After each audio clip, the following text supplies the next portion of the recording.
Un nouvel exercice en thermodynamique concernant les différentes transformations. Ici, c'est l'exercice 4. Petit rappel, quand on parle de gaz parfait, la loi des gaz parfaits, la formule c'est PV égale nRT. Pression constante, isobar, volume constant, isocore, température constante, isotherme. Et s'il n'y a rien de constant, on va être en transformation adiabatique. Et c'est dessous le repère orthonormé qu'on appelle le diagramme de Clapeyron avec l'allure, la forme des différentes transformations. L'exercice. L'air ambiant est aspiré puis comprimé par un compresseur à vis, entraîné par un moteur asynchrone triphasé. Après compression, l'air comprimé est refroidi par contact avec de l'huile, puis par ventilation d'air frais. En sortie de refroidisseur, l'air comprimé froid est stocké dans un réservoir. Le schéma, donc, expliquant le texte. Au départ, on a de l'air aspiré, on passe dans un compresseur, on sort en 2.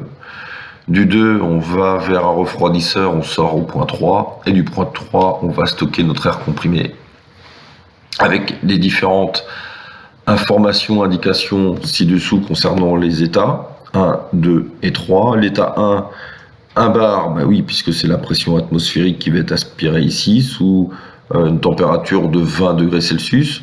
Au point 2, on voit que la pression a augmenté, donc on a une compression, et on a un échauffement, puisque la température de notre air passe de 20 à 80 degrés Celsius. Puis de 2 vers 3, on a un refroidissement, donc on voit bien, on va passer de 80 à 25 degrés Celsius, et la pression, quant à elle, c'est la même. Donc déjà, sans le savoir, on lit une petite information qui est pression identique entre 2 et 3. Donc ça va être une transformation ici, isobar. Donc de 1 vers 2, on a une transformation adiabatique. Et de 2 vers 3, une transformation isobar. Pourquoi adiabatique? Parce qu'on n'a rien de constant entre le point 1 et le point 2. Et on nous le dit en plus dans l'autre partie du texte, où on nous dit donc on va réaliser une compression en adiabatique, de 1 vers 2. Le refroidisseur diminue la température de l'air à pression constante, donc on a bien ici au niveau du refroidisseur une transformation isobar. On nous demande de représenter graphiquement le diagramme de Clapeyron, donc dans le plan PV. On vous demande donc de l'allure de la compression et du refroidissement. L'allure, ça veut dire qu'on ne va pas avoir de point précis, c'est juste une estimation comment nos points 1, 2 et 3 vont évoluer dans ce diagramme. Et ensuite, en question 2, il faudra calculer tous les volumes pour une mole d'air, pour les états 1, 2 et 3, puisque c'est ce qui nous manque ici. On a la pression, la température, il nous manque les volumes. Pour la première question, donc on trace le diagramme de Clapeyron, on choisit une échelle, on sait qu'au niveau de la pression, on va passer de 1 à 7 bars, pas de problème, on peut se faire une échelle. Par contre, concernant les volumes, on n'a aucune information. On sait cependant que pour passer de 1 vers 2, on va avoir une compression. Donc le volume, qu'est-ce qu'il va faire? Il va diminuer. Obligatoirement, à compression, donc le volume va diminuer. Donc ça veut dire forcément qu'on va aller de la droite vers la gauche pour aller vers un volume plus petit. Et la pression augmente puisqu'on passe de 1 à 7 bars. Donc on ira de la droite vers la gauche mais vers le haut. Voilà ce que ça donne. Donc on passe aléatoirement, 2 points, point 1, point 2, on ne sait pas trop où. Pour nos points 1 et nos points 2, et on va tracer donc une hyperbole, puisqu'on n'a aucune information, on ne peut pas calculer un nuage de points pour tracer justement cette allure. Ensuite, on va de 2 vers 3 à la même pression. Même pression, donc ça veut dire qu'on va avoir une horizontale. Cependant, la question c'est on va vers la gauche ou vers la droite. Pour ça, on va faire une petite étude. On sait que la température en 3 est plus petite qu'en 2. C'est ce que je vous mets là, on voit très mal, je suis désolé, mais la température en 3 est plus petite que la température en 2. On sait qu'on est en isobar. Donc isobar, ça veut dire quoi? Ça veut dire que le volume divisé par la température va être égal à une constante. Donc là, c'est le point 2 à 3. Donc ici, on va écrire V2 divisé par T2 égale V3 divisé par T3. C'est ce que je vous écris ici.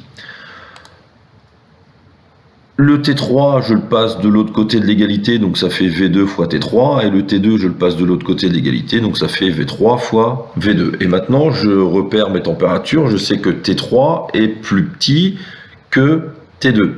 Pour qu'il y ait égalité, ça veut dire quoi? Ça veut dire que V2 va être beaucoup plus grand que V3, donc ça veut dire que V3 étant plus petit, je vais aller vers la gauche de mon diagramme de Clapeyron. Ça veut dire donc ici je peux tracer ma transformation isobar de 2 vers 3. Voilà, on a fait l'allure. Maintenant il faut calculer les volumes en 1, en 2 et en 3, sachant que n va être égal à 1, puisque là c'est bien écrit pour 1 mol d'air. Et bien le plus simple, étant donné qu'on va avoir toutes les informations dans notre tableau, sauf celle du volume, ça va être d'utiliser la formule concernant les gaz parfaits, c'est-à-dire PV égale nRT. V va être égal à quoi? À nRT divisé par P.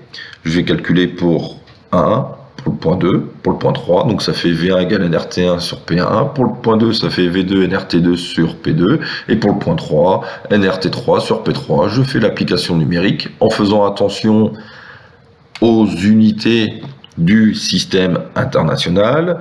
Pour N, donc c'est bien égal à 1 à chaque fois. R, c'est la constante, c'est 8,314. La température est en Kelvin, je fais 273 plus 20, donc ça fait 293. 273 plus 80, ça fait 363. Et 273 plus 25, j'obtiens 300, environ, j'ai arrondi ici, 300 Kelvin. La pression, ici, attention, il faut la mettre en pascal. Donc 1 bar, c'est 1 10 puissance 5 pascal. 7 bar, c'est 7 10 puissance 5 pascal. Et j'ai la même chose, puisque c'est une transformation isobar.